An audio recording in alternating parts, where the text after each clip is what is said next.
এটা ভাৰতৰ ভিতৰতে এটা নতুন অভিলেখ স্থাপন কৰি তেখেতে একেলগে একেটা ভেনুৰ পৰাই ৫,৫৫,৫৫০টা প্ৰধানমন্ত্ৰী আৱাস যোজনাৰ ঘৰ হিতাধিকাৰীসকলক প্ৰদান কৰিব।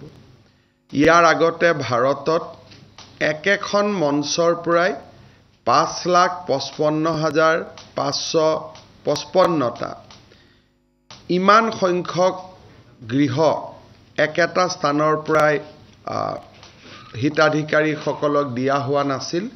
সেই ফালৰ পৰা সেইদিনাখন অসমে এটা নতুন অভিলেখ স্থাপন কৰিব। লাচিত বৰফুকন আৰু প্ৰধানমন্ত্ৰী আৱাস যোজনাৰ উপৰিও মেলেং মেটেলি ফিল্ডৰ পৰাই বা পথাৰৰ পৰাই প্ৰধানমন্ত্ৰী ডাঙৰীয়াই সদ্য নিৰ্মিত তিনিচুকীয়া মেডিকেল কলেজখনো শুভ উদ্বোধন কৰিব। ইয়াৰ উপৰিও সেই সভাৰ পৰাই PM ডিভাইন আঁচনিৰ জৰিয়তে শিৱসাগৰৰ ৰাইজলৈ উপহাৰ দিয়া প্ৰধানমন্ত্ৰী ডাঙৰীয়াই উপহাৰ দিয়া শিৱসাগৰ চিকিৎসা মহাবিদ্যালয়ৰো আধাৰশিলা স্থাপন কৰিব। প্ৰধানমন্ত্ৰী ডিভাইন আঁচনিৰ অধীনতে বি বৰুৱা কেঞ্চাৰ ইনষ্টিটিউটত শিশুসকলৰ কেঞ্চাৰ ৰোগ প্ৰতিৰোধ আৰু চিকিৎসাৰ বাবে প্ৰধানমন্ত্ৰী ডাঙৰীয়াই ৩০০ কোটি টকাৰ এটা প্ৰকল্প PM ডিভাইন আঁচনিত অনুমোদন কৰিছিল। সেই প্ৰকল্পটো যোৰহাটৰ পৰা তেখেতে শুভ উদ্বোধন কৰিব। অৰ্থাৎ PM ডিভাইন আঁচনিৰ অধীনত ৮০০ কোটি টকাৰ দুটা গুৰুত্বপূৰ্ণ প্ৰকল্প প্ৰধানমন্ত্ৰী ডাঙৰীয়াই মেলেং মেটেলি পথাৰৰ পৰাই শুভ উদ্বোধন কৰিব বা আধাৰশিলা স্থাপন কৰিব।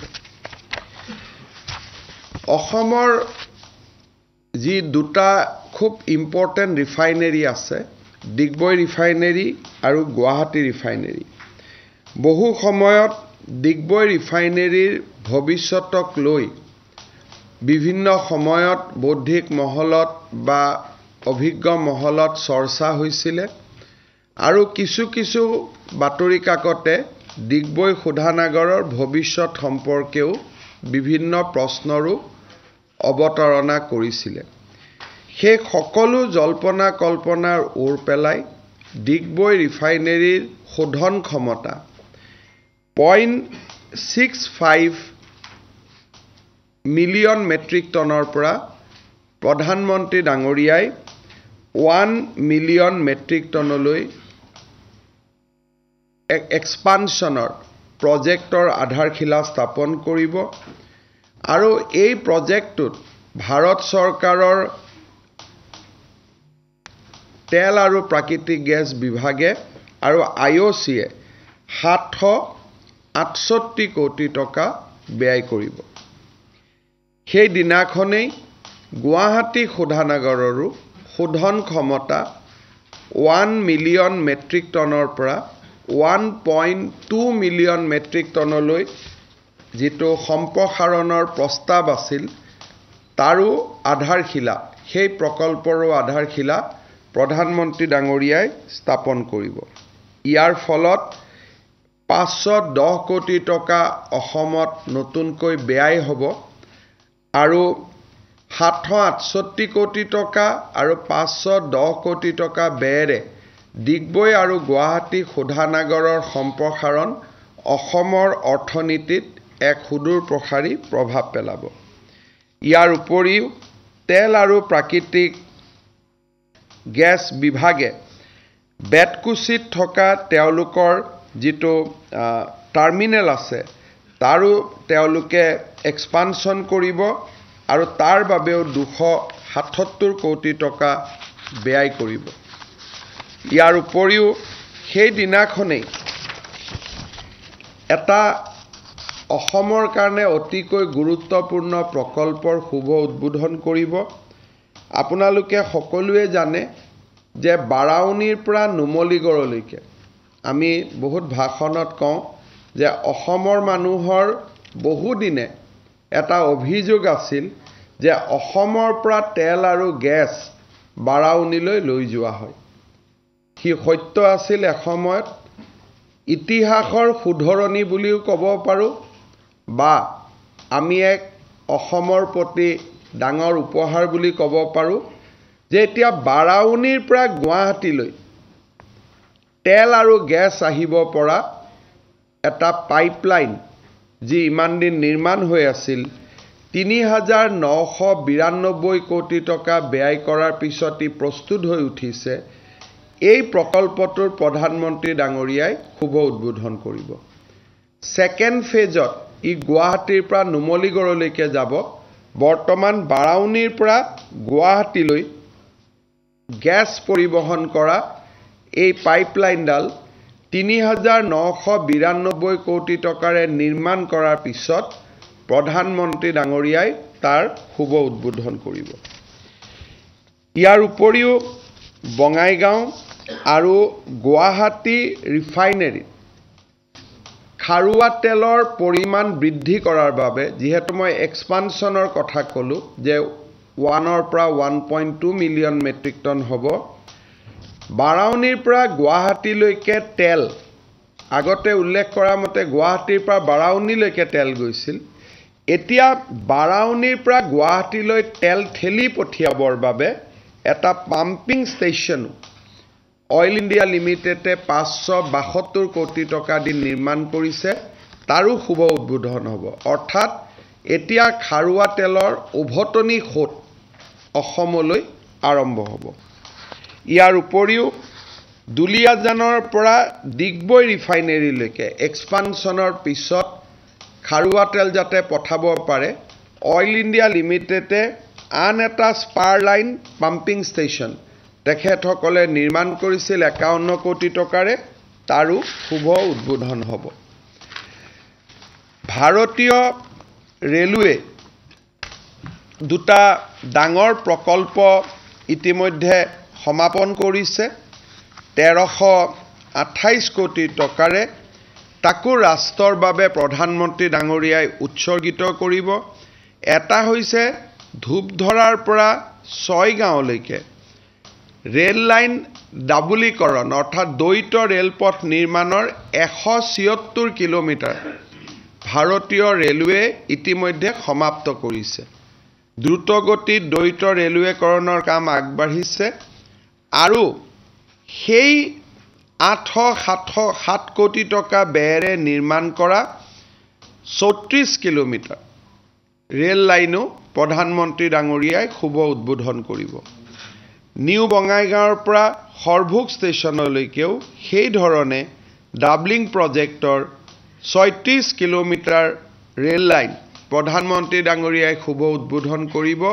ইয়াৰ বাবেও ভাৰতীয় ৰেলৱে ৫২১ কোটি টকা ব্যয় কৰিছে।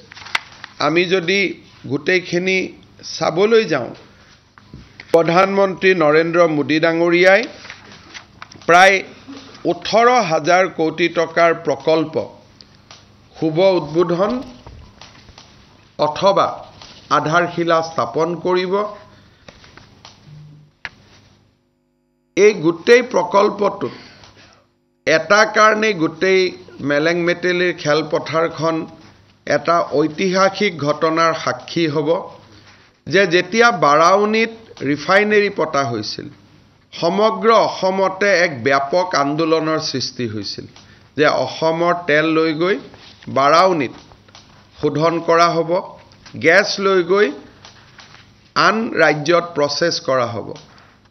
আমি সেই ইতিহাসক সলনি হোৱাৰ এক সোণালী ক্ষণ সিদিনাখন মেলেং মেটেলি খেলপথাৰত বা মেলেং মেটেলি পথাৰত আমি দেখিবলৈ পাম।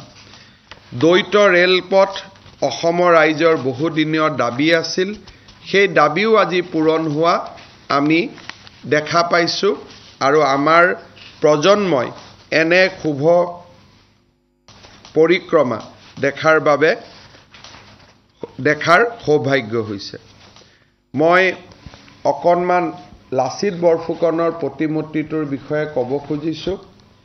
লাচিত বৰফুকনৰ বীৰত্ব আৰু শৌৰ্যৰ কথা অসমবাসী দ্বিতীয়বাৰ কোৱাৰ প্ৰয়োজন নাই আৰু লাচিত বৰফুকনৰ বিষয়ে 400তম জন্ম জয়ন্তী অনুষ্ঠিত কৰাৰ পিছত আজি সমগ্ৰ ভাৰতবৰ্ষতে চৰ্চা হৈছে।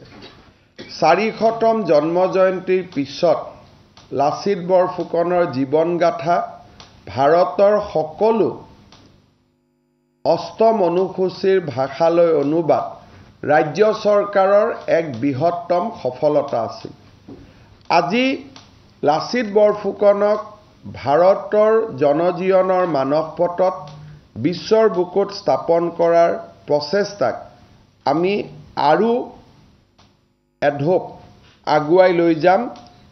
9 তাৰিখে 9 মাৰ্চত প্ৰধানমন্ত্ৰী নৰেন্দ্ৰ মোদী ডাঙৰীয়াই লাচিত বৰফুকনৰ যি ষ্টেচু নিৰ্মাণ কৰিব সেই বা শুভ উদ্বোধন কৰিব, সেই ষ্টেচুটোৰ হাইট হৈছে 84 ফিট।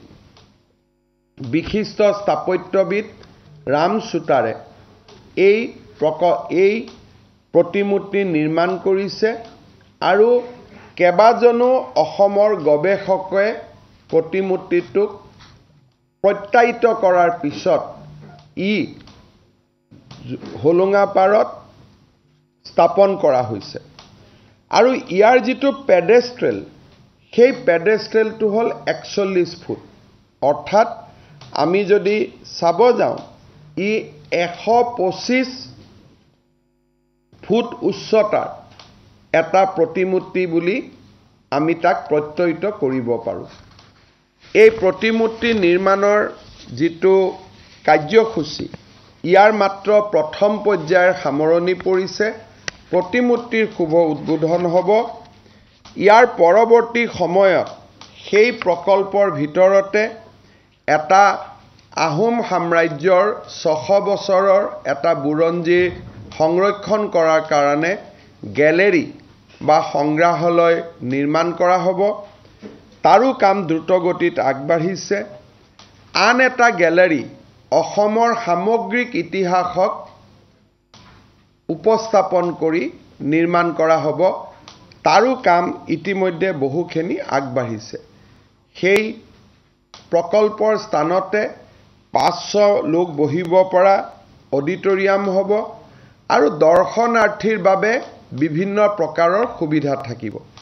সমস্ত প্ৰকল্পটোৰ ব্যয় হ'ব 214 কোটি টকা। ইয়াৰ 50% এতিয়া নিৰ্মাণ সম্পূৰ্ণ হৈ উঠিছে আৰু তাৰ ভিতৰত লাচিতৰ ষ্টেচুটো অন্যতম। প্ৰধানমন্ত্ৰী ডাঙৰীয়াই লাচিতৰ ষ্টেচু শুভ উদ্বোধন কৰাৰ লগে লগে লাচিতৰ বীৰত্বৰ গাথাক জনসাধাৰণৰ মাজলৈ লৈ যোৱাৰ বাবে নতুন প্ৰজন্মৰ মাজত উপস্থাপন কৰা স্থায়ী কৰাৰ বাবে আমি লোৱা প্ৰচেষ্টাই আৰু এটা নতুন ৰূপ পাব। মই আগতে উল্লেখ কৰিছোঁ যে 5,55,000 প্ৰধানমন্ত্ৰী আৱাস যোজনাৰ ঘৰ নিৰ্মাণ কৰি ইয়াৰ আগতেও আমি কিমান ঘৰ দিছোঁ 3 লাখ ঘৰ আমি শংকৰদেৱ কলাক্ষেত্ৰত দিছিলোঁ। অৰ্থাৎ 2 বছৰৰ ভিতৰত 9 লাখ লোকক আমি প্ৰধানমন্ত্ৰী আৱাস যোজনাৰ ঘৰ নিৰ্মাণ কৰি দিব পাৰিছিলোঁ আৰু তেনে এক সোণালী ক্ষণ প্ৰধানমন্ত্ৰী ডাঙৰীয়াৰ হাতেদি এই 5,55,000 হিতাধিকাৰীয়ে ঘৰ পাব। ই আমাৰ বাবে এটা গৌৰৱৰ কথা। মেলেং মেটেলিত অনুষ্ঠিত হোৱা সেই ক্ষণটো প্ৰধানমন্ত্ৰী আৱাস যোজনাৰ বৰ্তমানলৈকে নিৰ্বাচিত বা বিভিন্ন সময়ত ঘৰ পোৱা 20 লাখ আৱাসীয়ে ভাৰ্চুৱেলি একোটা স্থানত সমবেত হৈ পঞ্চায়তত সমবেত হৈ উপভোগ কৰিব। সেই দিনটোত 10,000 লাখপতি বাইদেউ উপস্থিত থাকিব আৰু অসমৰ লাখপতি বাইদেউৰ ওপৰত আমি এখন বুকলেট কৰিছোঁ। সেই বুকলেটখনত তেওঁলোকৰ জীৱনৰ সঁচা কাহিনীবোৰ থাকিব। সেই বুকলেটখনো প্ৰধানমন্ত্ৰী ডাঙৰীয়াই শুভ উদ্বোধন কৰিব আৰু স্বাভাৱিকভাৱে অসমৰ 40 লাখ আত্মসহায়ক গোটৰ সদস্যসকলেও এই অনুষ্ঠান পঞ্চায়তত সমবেত হৈ উপভোগ কৰিব আমি দেখা পাইছো বা আমি যেটো অনুমান কৰিছো আমাৰ পাৰ্টিৰ কাৰ্যকৰ্তা বা পাৰ্টিৰ যেটো সিস্টেম তাক বাদ দিও 60 লাখ হিতাধিকাৰীয়ে প্ৰধানমন্ত্ৰী আৱাস যোজনাই হওক লাখপতি বাইদেৱে হওক বা উদ্যমিতা আঁচনিয়ে হওক 60 লাখ হিতাধিকাৰীয়ে ভাৰ্চুৱেলি সেই দিনাখনৰ অনুষ্ঠানটি উপভোগ কৰিব আপোনালোকে জানি ভাল পাব যে এই 5,55,000 হিতাধিকাৰীক তেওঁলোকে এটা নতুন ঘৰ পাব এটা আনন্দৰ দিন অসম চৰকাৰে এটা মিঠাই টোপোলাও বনাইছে সিদিনাখনে আমি তেওঁলোকক ঘৰে ঘৰে এই মিঠাই টোপোলাটো প্ৰধানমন্ত্ৰী ডাঙৰীয়াৰ হৈ সকলোকে ঘৰে ঘৰে আমি বিতৰণ কৰিম আৰু সকলোৱে মিঠাইৰ আনন্দ আৰু নতুন ঘৰৰ আনন্দ দুইটাই একেলগে উপভোগ কৰিব পাৰিব মই অসমৰ ৰাইজক বিশেষকৈ যোৰহাট শিৱসাগৰ গোলাঘাট জিলাৰ ৰাইজক ডিব্ৰুগড় জিলা কলিয়াবৰ মহকুমা নগাঁও জিলাৰ ৰাইজক অনুৰোধ কৰিম যে জুনে যেনেকে পাৰে সেই দিনাখন আপোনালোকক মই অসম চৰকাৰৰ হৈ মেলেং মেটেলি পথাৰলৈ আমন্ত্ৰণ জনাইছো আৰু বহুত দূৰৰ পৰা ৰাইজ যাব নোৱাৰিব লাচিতৰ ষ্টেচু চোৱাৰ বাবে বহুত বেছি আকৰ্ষণ সিদিনাখন মই যাওঁতে মানুহ একেবাৰে ভৰ্তি হৈ আছে পৰৱৰ্তী সময়ত সকলোকে যেতিয়াই সময় পায় লাচিত বৰফুকনৰ প্ৰতিমূৰ্তি চাবৰ বাবে মই আমন্ত্ৰণ জনাম যদি আপোনালোকৰ কিবা সুধিব লগা আছে সুধিব দুটা সৰু সৰু প্ৰশ্ন এটা প্ৰধানমন্ত্ৰী ডাঙৰীয়া পৰহিয়ে তাৰমানে ঘূৰি যাব নহয় জানো সন্ধিয়া তেখেত পশ্চিম বংগলৈ ঘূৰি যাব আচ্ছা আৰু হলঙাপাৰৰ পৰা যোৰহাটৰ মেলেং স্থানলৈকে তেখেতে ৰোড শ্ব' কৰি আহিব ৰোড শ্ব' নকৰে তেওঁ খালি গাড়ী দি আহিব কোনো ৰোড কাৰণ ঠেক ৰাস্তা ৰোড শ্ব'ৰ কোনো ব্যৱস্থা নাই তেখেতে নৰ্মেলি যেনেকে এটা স্থানৰ পৰা এটা স্থানলৈ যায় তেনেকে আহিব প্ৰধানমন্ত্ৰী আৱাস যোজনাৰ নামত যথেষ্ট ঘৰৰ কেলেংকাৰী হৈছে বা সেই ক্ষেত্ৰত আপোনালোকে কিবা ব্যৱস্থা ল'ব নেকি আজি দিনটোত ইমান ভাল দিনত আপোনাৰ যদি মুখেদি নিগেটিভ কথা ওলায় জাতিটোৰ ক'ত উন্নতি হ'ব কওকচোন নাই না আপুনি এটোতো কোনো বহুত শব্দটোতো কোনো ধাৰণা নাই আপুনি কোনে পায় তাৰ বিষয়টো আপোনাৰ ধাৰণা নাই কিয় জাতিটোক তলত পেলাই দিয়ে 5,55,000 মানুহে ঘৰ পাইছে দুখীয়া মানুহে চাল নাথাকা মানুহে কিমান আনন্দৰ কথা এই 5,55,000 মানুহৰ ঘৰত আপোনাৰ চেনেলটো আজিয়ে নিগেটিভ হৈ যাব নহয় অলপতো মালিকৰ চিন্তা কৰক ভাই মালিকৰ দৰমহালৈ মালিককে বেয়া কৰি থাকিলে কেনেকৈ হ'ব কওকচোন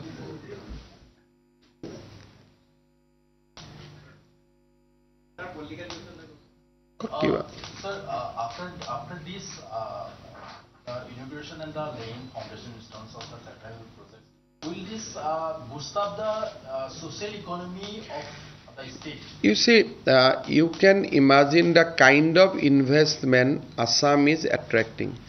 Prime Minister has come to Guwahati. He laid foundation stone or inaugurated almost project worth 20,000 crores. In a span of 20 days, 30 days, he is again coming to Assam and giving us another 20,000 crore. So, I am in politics from 2001. I have never seen this kind of investment in Assam. What people were objecting 30 years before, ki our crude is being taken out of the state. Today, Prime Minister is sending back crude to Assam. He is not only instrumental in expanding the refining capacity in Numaligarh. He is also doing it for Bongaigaon. He is doing it for Guwahati. He is doing it for Digboi. All the 4 refineries of Assam is